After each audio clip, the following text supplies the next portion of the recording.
What's going on, Babylonians? It's me, Songs of Rage, and I'm back with some more Diablo 4 builds to be able to bring to you. Now today we're going to do a variation because obviously the range build that we did for the Rogue took off so well. It's encouraged me to be able to have a look at some other abilities and what other shenanigans we can get up to in the game. Now today is going to be all around the rapid fire ability as well as Rain of Arrows ultimate and ways that we can get this to be able to pop off and do some massive insane amounts of damage. Now a couple of you did leave comments asking for me to have a look at the unique for this when it comes to the Rain of Arrows. This is going to be the Word of Hakan, and funnily enough this is actually going to be a build perfectly for that item. If you do enjoy this video and you do use this build, then do us a favour, make sure to drop a like, subscribe, it really does help the channel out. We are looking to be able to get closer to that 5k subscriber mark before the end of the year, so that is a massive place for us to be in. So if you're able to help us out with that, that would be massively appreciated from all of us. But with all that said and done, what are we waiting for? Let's kick it right off. Alright, so first and foremost, we always need to look into the skill tree, and this is going to be no different, so let's pop this open and let's have a look at the top. Now, in terms of this build, we are not going to be using a basic skill, so the first thing you need to note with this is that you can put these 2 points anywhere you want to. What we need to do is put 2 points here so we can progress further down into the skill tree. I've personally got it left as Puncture and Enhanced Puncture, ready from a previous build, but feel free to put these points anywhere you want because you will not be using these abilities whatsoever. After that though, we are progressing down to the core skills, and that is where we're going to put our first 5 points into Rapid Fire, and Rapid Fire is going to be the main ability we will be using for this build. The reason why is because Rapid Fire is all about being able to get our energy back, and that's how we're going to go through with improved Rapid Fire, allowing us to get 15 energy per cast of Rapid Fire when it damages a vulnerable enemy. This is the reason why we don't need a basic skill and why it's not important, but we will be getting 5 points into here to maximise the amount of damage we can go for, enhance Rapid Fire so that we have a increased critical strike chance, and then be able to go for improved so we constantly get our energy refreshed, allowing us just to cast this skill and not have to worry about anything else. Now before we do move on, we do have 4 more points being allocated. We have 1 into Sturdy, allowing us a little bit of close damage reduction, but the real reason is so we can get 3 points into Siphoning Strikes, allowing us to heal for 3% of our maximum life when we critically strike close enemies, which tends to happen a little bit more often, but it allows us to be able to get that nice amount of sustain just in case the worst does happen and we are right next to a horde of enemies. That allows us to be able to move down the rest of the skill tree, so we do go into our agility skill, and we will be picking up Shadow Step for this one. Now, normally I do prefer Dash for mobility because it allows us to be able to make that distance, allows us to get into and out of a fight, it allows us to be able to apply the critical strike damage to every single enemy that we've just hit. But the reason why I want Shadow Step is because of the crowd control, because of the unstoppable side of things, meaning that if we do get crowd controlled, if we do get frozen, if we do get feared, we can use this to get out of jail free because we are going to be a little bit on the squishier side compared to previous builds, meaning that we won't have as much sustain when it comes to close range fights, so we need to get out of there as quickly as possible.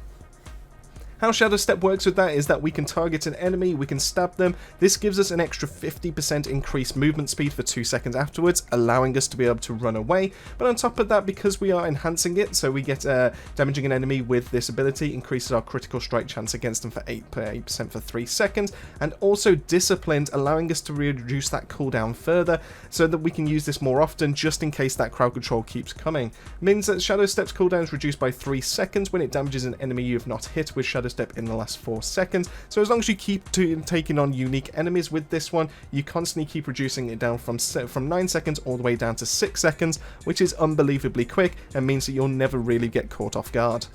On top of that, we do have 3 points into Weapon Mastery, which is massively important with this. Because we are using crossbows, that does mean we are getting a 15% increased critical strike damage, and that's going to be very, very tasty when it comes to it.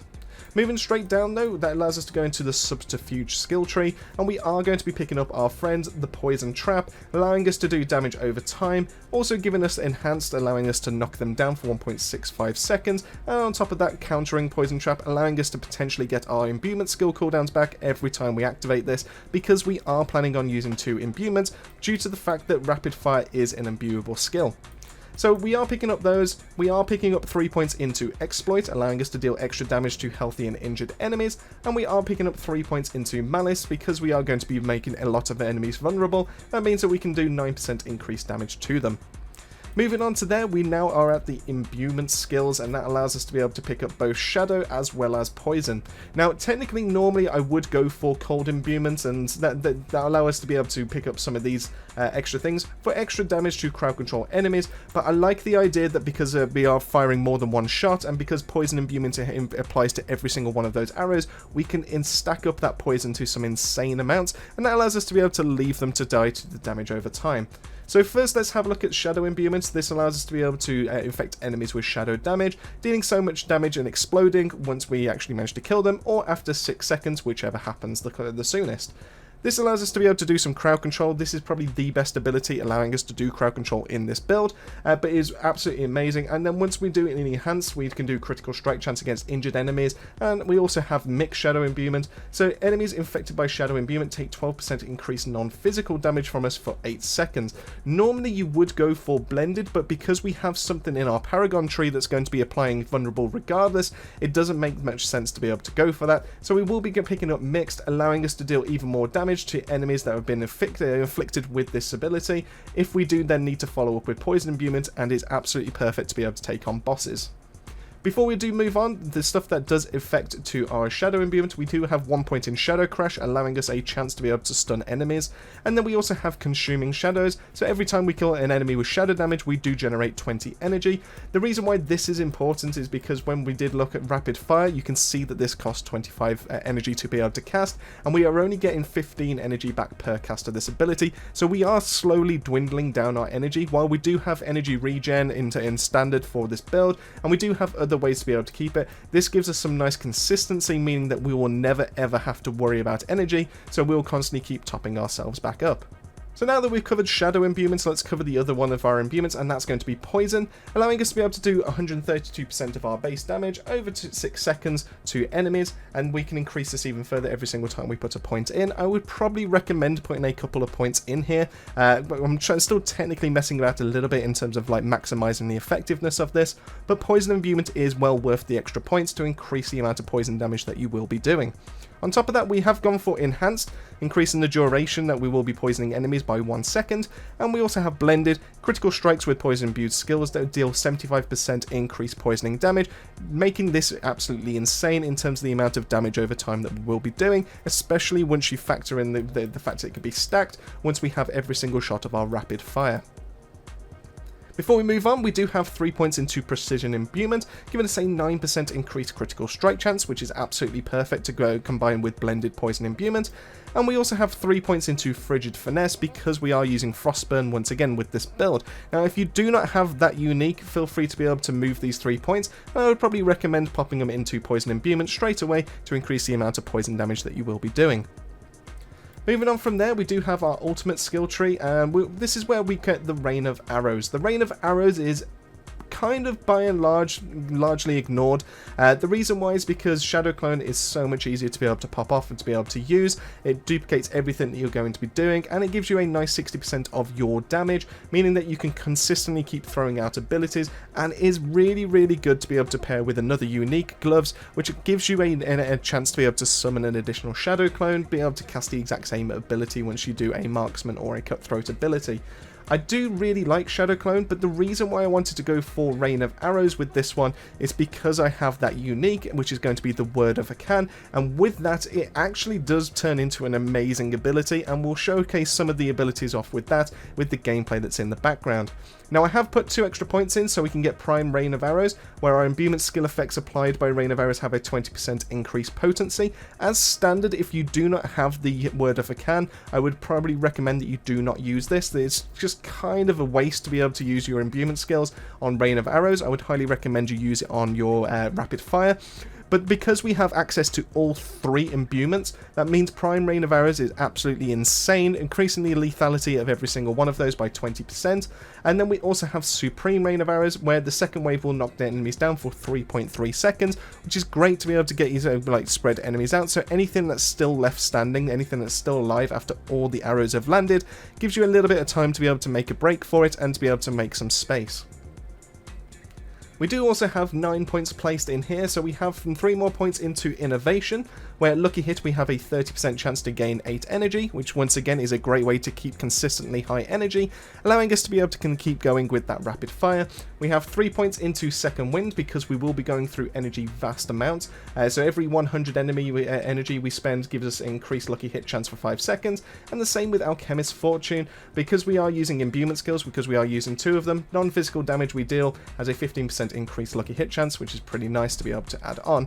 That just leaves us 1 point, which we have gone into Precision, where critical strikes with marksman skills grant us Precision, which is a 4% increased critical strike damage per stack, up to a maximum of 20%, and once we reach that maximum Precision, your next marksman skill is Guaranteed Critical Strike that deals 40% increased critical strike damage, and then consumes all those stacks. As you can see, this will be absolutely perfect when it comes to Poison Imbuement, because that means when we have a critical strike, because we've landed all that extra damage, we're increasing even more poison damage, and that helps us out insane amounts when it comes to bossing and pretty much anywhere out and about.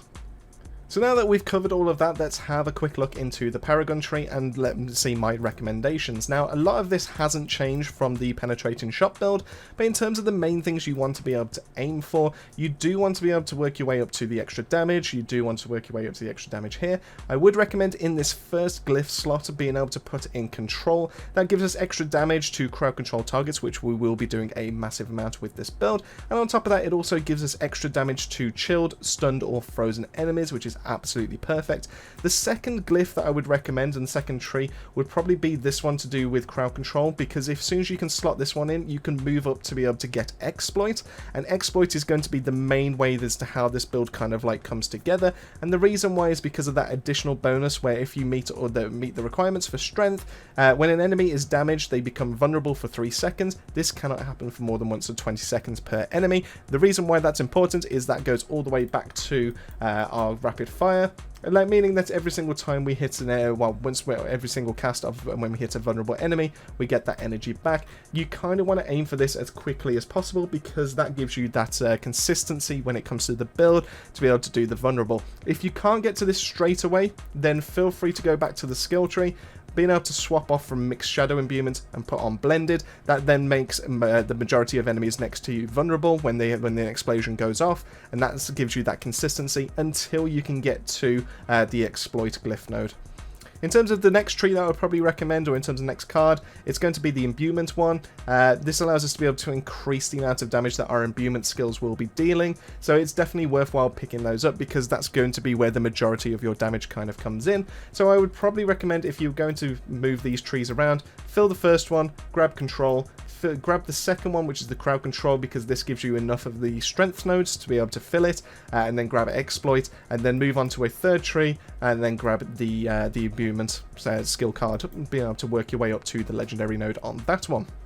So we've covered all the boring stuff when it comes to the stats in terms of the skill tree and everything like that. So the main specialization that we will be going for is going to be completely different from anything we've done before, and that's going to be preparation. The reason why is because we are using an ultimate skill, and on top of that we are going to go through our energy ridiculously fast because we're constantly filling it up, so we don't need to worry about any kind of like other ability to keep us stocked up, to keep us refreshed. We're going to be doing that as standard in terms of our combat, so the more that we use our rapid fire, the faster we get our ultimate back, and that means that you can consistently keep throwing this out everywhere and any time that you actually need it, or even when there's just a decent mob in front of you and you just don't want any hassle dealing with them. And on top of that, when we do use our ultimate skill, it resets all the cooldowns, meaning we get our shadow step back faster, but more importantly we get our imbuements back straight away, allowing us to be able to fire it straight into a boss or some kind of stubborn target. So preparation is absolutely perfect and crucial for this build. So that just leaves us with the gear pieces and all the items that we need to be able to talk about. Now, you've already heard me talking about the Word of Hakan, and the Word of Hakan is absolutely perfect for this build. It's absolutely stunning in terms of the stuff that you can get away with. Now, unfortunately, I could have got a better deal with this one because, unfortunately, it only gives +1 rank to all imbuement skills, but I will be looking to upgrade this even further and take it to 5 so that I do get the +2. If you can get a +2 as standard and then upgrade it to a +3, then absolutely perfect. You're going to be laughing, but all the other good rolls on on this really help out with imbuements, so non-physical damage, perfect. Ultimate skill damage just increases the lethality of your rain of arrows, and to be able to go for critical strike damage with imbuement skills is once again absolutely perfect, because we will be looking to land as many critical strikes as possible.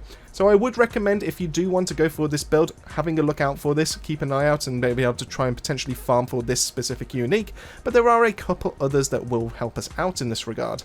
So let's work our way the rest of the build down. So let's have a look at the gear. So in terms of the helmet, I have gone for chilled enemies poisoned by poison imbuement. Will be further chilled for 20% per second, but the real reason I've gone for this is because you deal 25% additional poison damage to frozen enemies. This is absolutely perfect when put in combination with Frostburn, which gives us a lucky hit chance of being able to freeze enemies for 2 seconds, meaning that we will consistently, as soon as we go for our poison imbuement, this is going to be our main single target damage dealer, allowing us to be able to do even more damage to frozen enemies. We then move to the chest piece, where we gain increased armor for 4 seconds when we deal any form of damage. This helps us out with damage over time, and because the rogue is able to do some insane amounts of hits ridiculously fast, especially seeing as rapid fire already fires 5 arrows in of itself, you're able to stack this up ridiculously high and pretty much hit the cap straight away. We've already covered Frostburn, so we won't cover that anymore. We have gone for the pants to be able to damage an enemy, gives us a barrier, absorbing up to a certain amount of damage for 10 seconds. As you can see, weirdly, it's underneath the actual kind of area that it should be, but hey ho.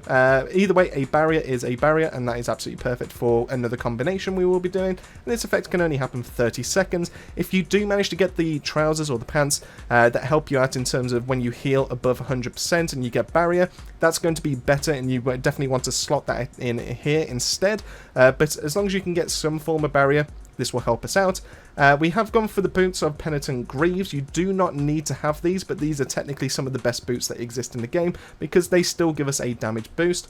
So we are able to chill enemies, which does actually tie in quite nicely with this one, rather than just instantly freezing them. But also we then deal a little bit of extra damage to chilled enemies, and it gives us some movement speed and some crowd control help as well.